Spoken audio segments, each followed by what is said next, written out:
Hi there, it's Gabriele Nicolet from SpeechKids, where we teach little kids to talk and help parents understand their little kids. And today I am delighted to be talking to Clair Lerner.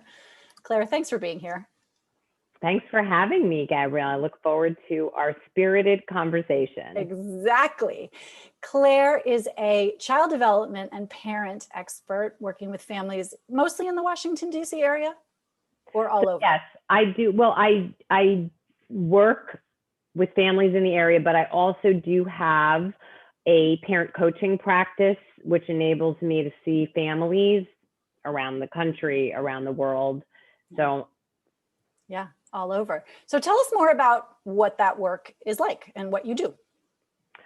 So what I do is I'm in the trenches with parents, meaning that they come to me usually because there's some challenge that they're facing, right? There's excessive tantrums, there are power struggles. They come into my office because they're saying their child's a fascist dictator, or as two moms recently told me that they really wanted their daughter to have efficacy and agency, so they gave her a lot of choices, and now she thinks she's an equity partner. So I've got lots of families who come to me because the parents no longer feel in charge, right? They've got feisty, often 3-4-year-olds who are driving the car, and they need some recalibration around how to be loving and empathetic and understand their children, but also be able to set the clear boundaries they need.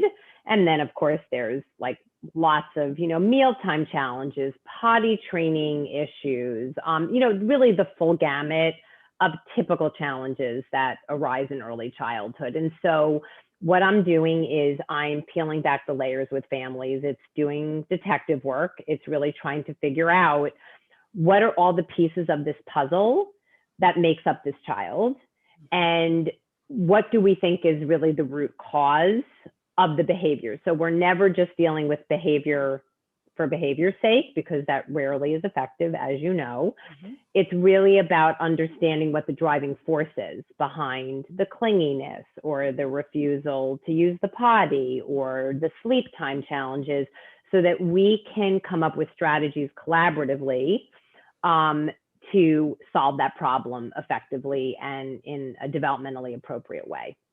And so I'm imagining that when parents come to you, it's basically like, my child refuses to use the potty. Give me a potty plan so that my child will use the potty.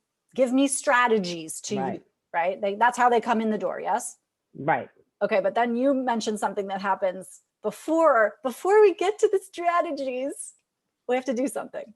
Well, right. So, a one-size-fits-all approach is rarely effective, because the reason a child might be resistant to use the potty, or using it to pee but not to poop, using it at school but not at home. I mean, there's a range of issues or holding in their poop and getting constipated. The reason those behaviors are at play could be for many different reasons. I mean, you can line up 10 kids who are over 3 and resistant to using the potty, and it could be for 10 very different reasons, right? I think we get confused, right? Parents get very confused about, well, they're just being stubborn. Tends to be what I hear a lot too, right? Like, it's like, well, they just don't want to listen. They don't want to. And I usually say to parents, like, okay, so you're 3, you've arrived on this planet 3 years ago. You don't really know how things work. There's absolutely no reason not to want to use the potty, unless it's aversive to you in some way. Mm-hmm. And so if it's aversive, we got to figure it out. And we're dealing with potty, we've stuck sort of with the potty example, but it's true for bedtime. There's no reason not to want to go to bed, except whatever's internal to your child, and that's valid. Right. Yeah? So here's how I approach these challenges, whatever it is, whether it's sleep or potty learning or mealtime issues or tantrums, physical aggression, whatever it might be. the way I have come to see it, the way I organize it in my head, and the way I help parents think about it is, first, that all behavior has meaning, right? And our job together is to understand the meaning by putting together the pieces of the puzzle. And the three big pieces are development.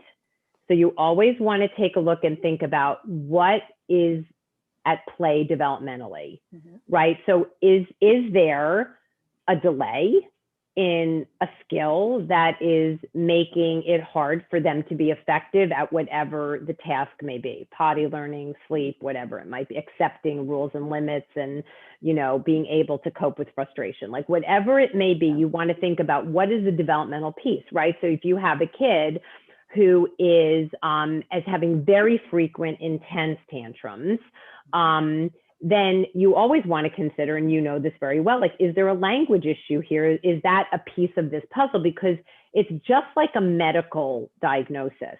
If you miss an important piece of the puzzle, the rule out, you're not going to be effective in solving the problem because you're missing a very important variable. So you want to always look at developmentally, not just the skill piece, but also just what do we know about 2, 3, 4, 5-year-olds, right? So, you know, we know that 3-year-olds are all about power and control. So you're going to expect that power struggles, you know, being demanding, being controlling are all things that we expect at this age.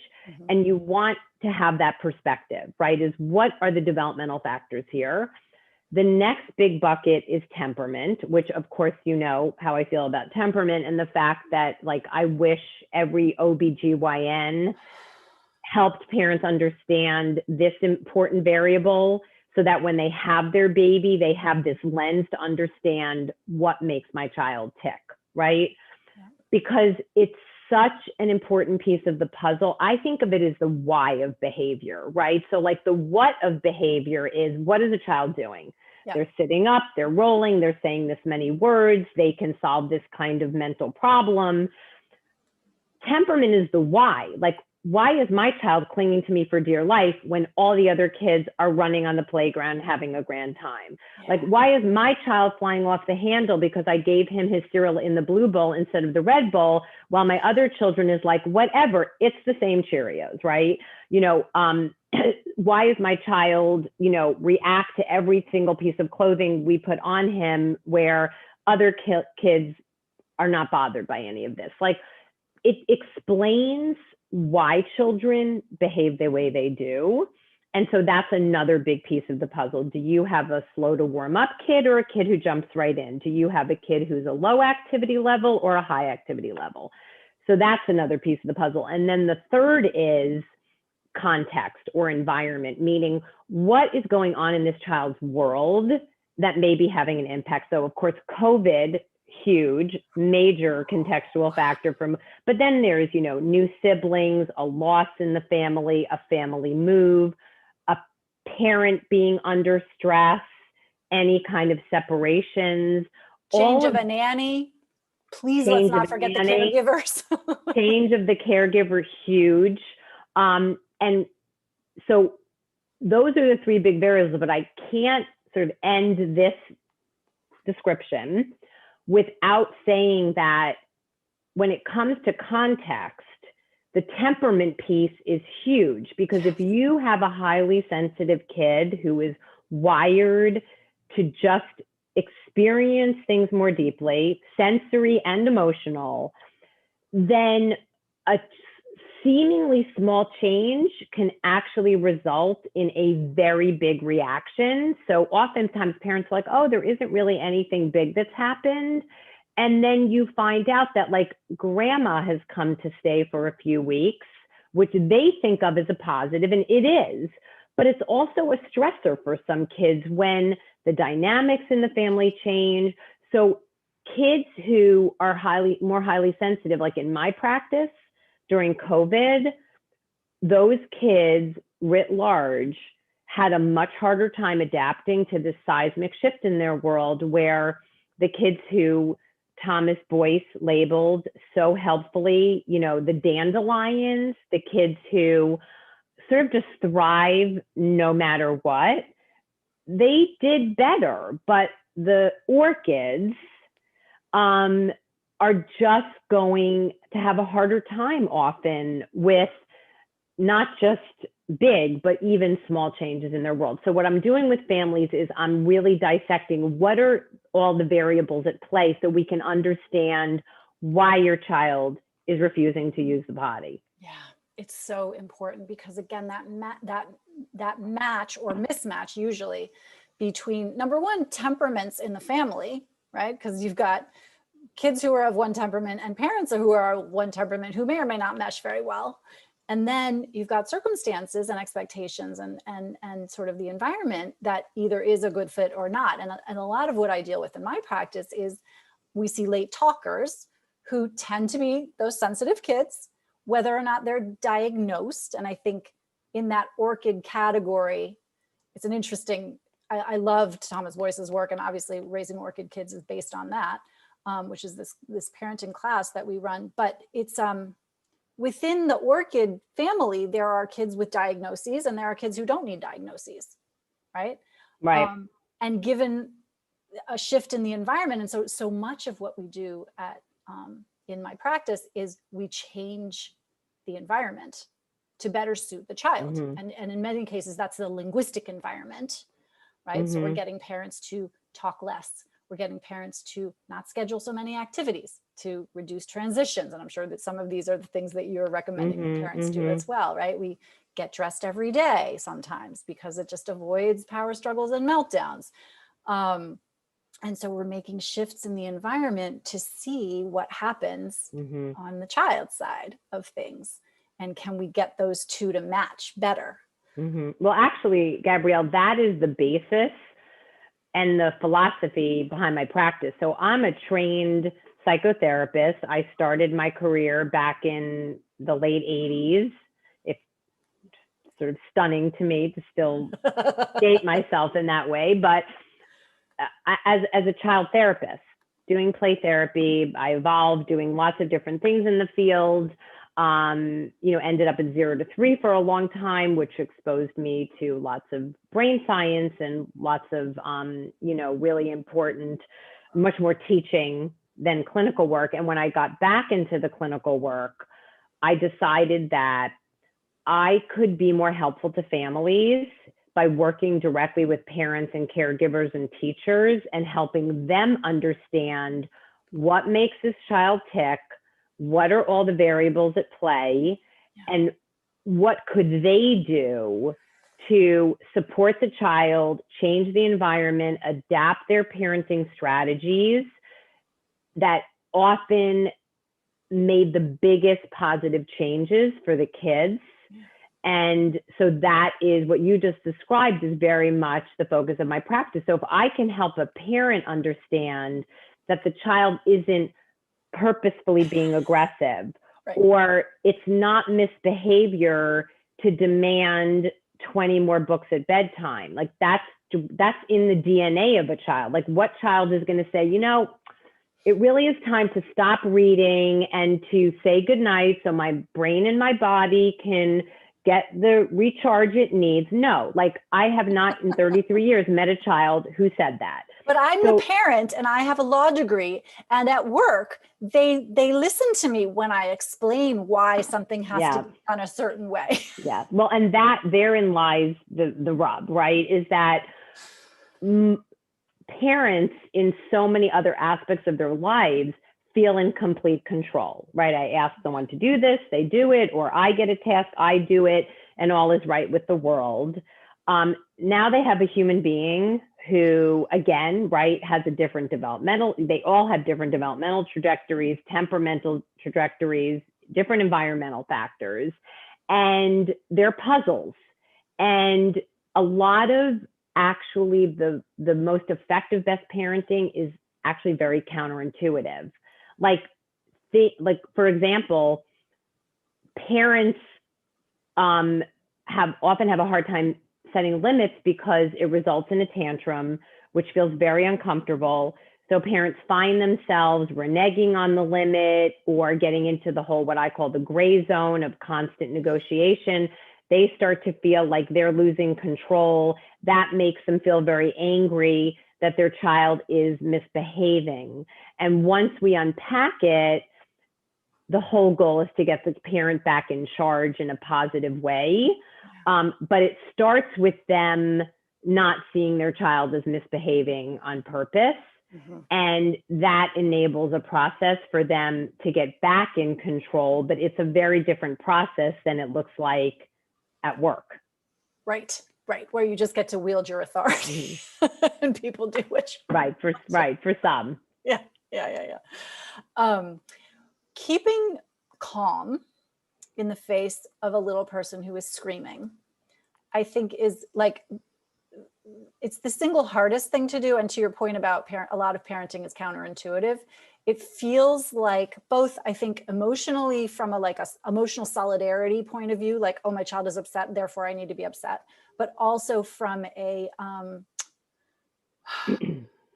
well, just kind of because of mirror neurons, right? When we're just mirroring whatever everything is going on emotionally, it feels like the least possible thing to do is to keep yourself calm. And yet, it's the linchpin. So, I mean, to me, this is the greatest struggle of parenting. I mean, I still struggle with it, and my kids are 28 and 30. Okay. Like, managing our own emotions is really, really hard. And parenting is very triggering. Our kids are so triggering to us because we love them so deeply that when we either see them upset or we see them doing something that we know is not good for them, we get triggered. And often that leads to a response that is not the most helpful, and also can actually exacerbate the problem, right? So while it's a heavy lift, a lot of the work I'm doing with parents is not just giving specific suggestions about how to respond, let's say, to a tantrum or a sleep issue, but it's helping the parent tune into what their thoughts and feelings are, because their mindset is what influences what they do next. So actually, I don't know if I told you, Gabrielle, but I've written this book. It's coming out in September. We can talk about it another time, but it's all about, and it's actually called Why Is My Child in Charge? For very good reason. Because almost every parent who comes into my office, like, that's really their ultimate question. It's like, what happened here? Like, why is my child, like, why is bedtime 3 hours? Like, that was not our intention. Yep. We don't think it's healthy, but we don't know how to get out of it. And as I started to do this work with parents and do all this unpacking, I started to see a whole range of mindsets that led parents down a path that often made the problem worse, not better. And the reason I mention all this in response to your question is that one of the biggies is that when my child is upset, and tantruming, or that the trigger is that somehow that experience for my child is detrimental, and I have to end it immediately. So we get triggered by their emotion, then we feel very uncomfortable and we just want to make the whole thing go away. So what we do is we get into a protracted power struggle, or we become very authoritarian, which we all know is not a good approach. We become harsh and punitive, or we become permissive when we know that really what the child needs is love and empathy and limits. So instead of saying, that's it, if you don't, stop screaming right now, we're never getting candy again, or you're never watching a screen again, things that most kids know the parent actually has no intention of actually implementing. And being able to say, I know, bud, it's never enough books at bedtime. It's so hard. I would love to read 100 books too, but that's our rule. And it's totally fine if I'm not even asking you to agree with it. Why would you agree with it? But that's a mommy daddy rule. And we're going to say goodnight. And it's okay if you need to be upset about that. We totally get it. But it's our job to make sure that you get to bed on time. And I can't wait to read that next book to you in the morning. I love you. Good night. and know that the protest is not misbehavior. It's not designed to drive you crazy. It's just their way of saying, I don't like this rule or limit. But when you stick with it in a loving way and don't get reactive and don't get into the gray zone of constant negotiation or trying to get your child to agree with it, kids adapt. Yes. And this so, is, oh God. I mean, yeah, anyhow. I actually want people to rewind the last minute of when Claire was talking just now, because I was very tuned into my body as you were talking, and I could feel, I felt safe. I felt in control, and I felt like you knew, and I was just doing a little role play for myself, but I felt like, oh gosh, Claire knows what's going on. Like I felt that in my body. And this is something that we do a little bit of too in raising orchids, and as well in my therapy practice, is like, how does this feel in your body when you're so mad at your child, or when you just wish they would go the hell to sleep, right? It's tight.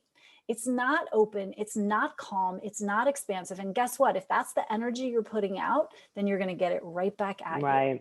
When you can stay grounded in what you know is the right decision for your child, and let them have their feelings, because everybody gets to have their own feelings and everybody gets to decide what their behavior is going to be, right? You're not in charge. None of us is in charge of anybody else's behavior, as much as we would love to be. Well, you know, Gabrielle, so right in there, here's the 3 mind shifts that can change your life, right? One is that your child isn't misbehaving on purpose. You don't need to be angry. You don't have to feel like a bad parent that somehow you're raising a sociopath because they're not following rules or directions, right? They're not misbehaving on purpose. Tantrums are not harmful to children.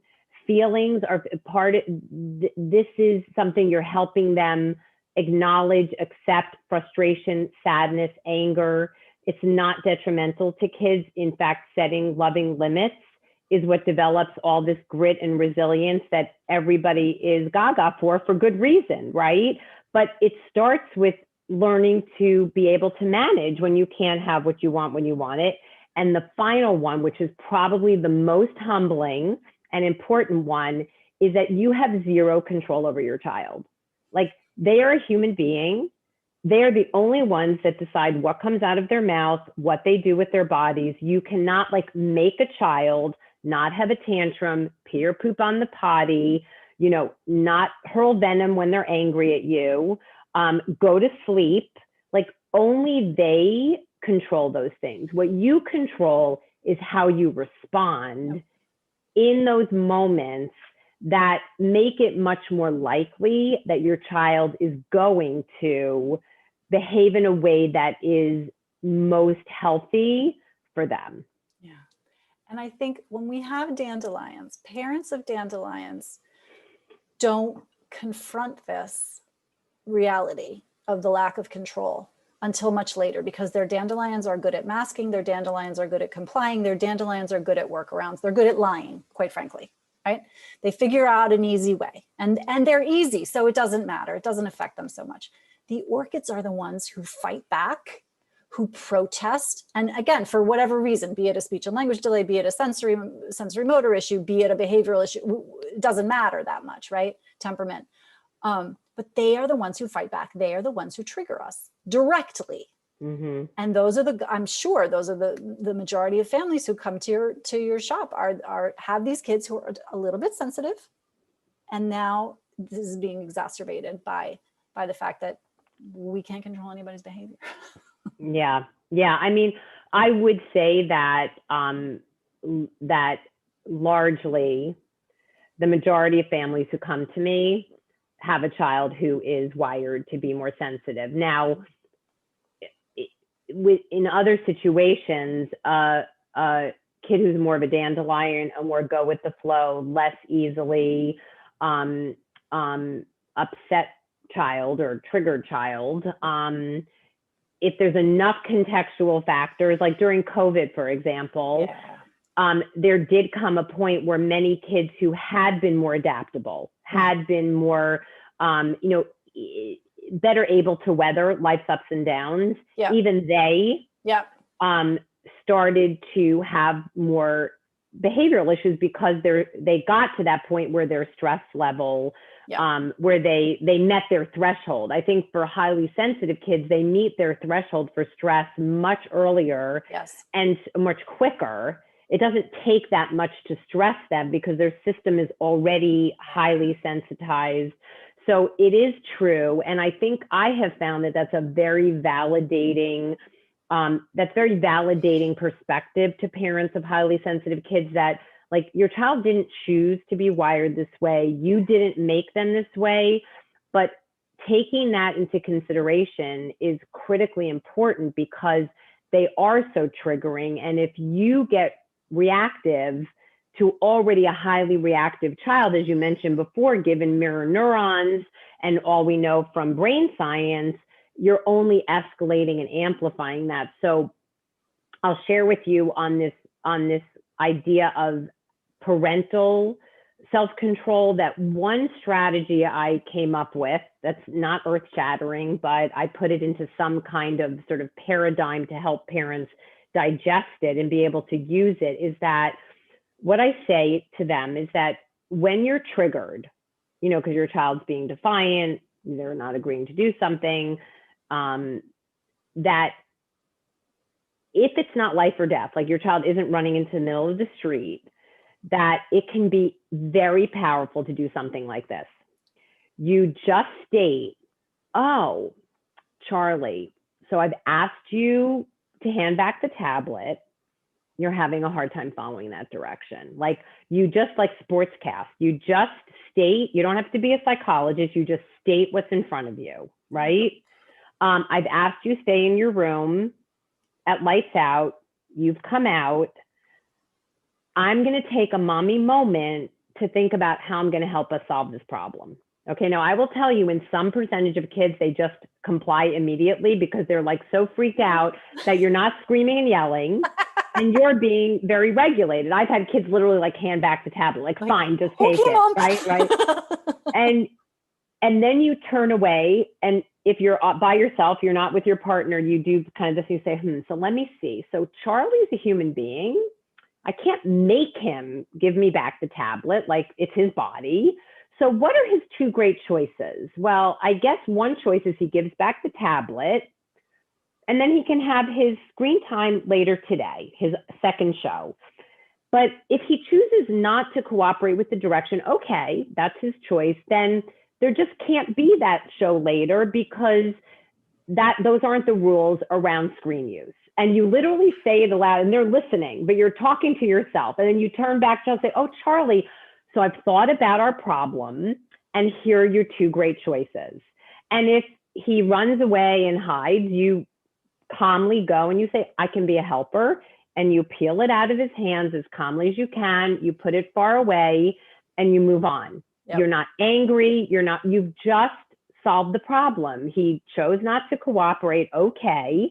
No frustration, no anger. He's just testing to see if his strategy is going to work to keep and you move on. Yeah. Now, if you have a partner available, it's really powerful. You have the conversation in front of the child. So I may be like, oh, Gabrielle, so we've asked Charlie to give back the iPad. He's having a hard time. What do you think? What are his two great choices? Because he's really in charge of the outcome. Either he gives it back and he gets his time later, or he chooses not to, then we have to be a helper. We have to take it. That might feel uncomfortable, like peeling it out of his hands, but the screen does have to go away. So what will it be? So that's a strategy that I find buys parents time. And it's an amazingly powerful model for self-regulation for the child. I love that so much. I mean, there's so much in there. There are going to be people watching who are like, their minds are blown. They're not quite sure what to do. And they're going to say, yeah, but. So if parents are having that yeah, but moment, where can they find you? Because they need to call you. They can call me too, but they can call you too. Where are people finding you? The best thing to do really is to go on my website. Okay. Which is just lernerchilddevelopment.com, because I have all the information about my services. I also have a blog. I write prolifically. I write several blogs every month on these kinds of in the weeds issue. They're all very actionable. Like I'm trying to decode what do we really think is going on and what can you do in the trenches. So the best thing to do is go to the website and also sign up. I have a free newsletter. I send it out, every couple weeks on, again, all the issues the families I'm working with struggle with. And what I do is I show the case, like what parents came to me with, what the mindsets were that got them tripped up, the plan they were able to make, and the solution, so that families can really imprint their own situation, like using a similar process of unpacking, figuring out the root cause, and solving the problem. So those are really the two best ways to find me. Fantastic. And we will have you back in the fall. Congratulations on the book coming out. That would be great. I would love to talk to you about it. Lots of fodder there. Yes. Thank you so much for being here. Of course. Thanks for having me. It was a lot of fun, Gabrielle.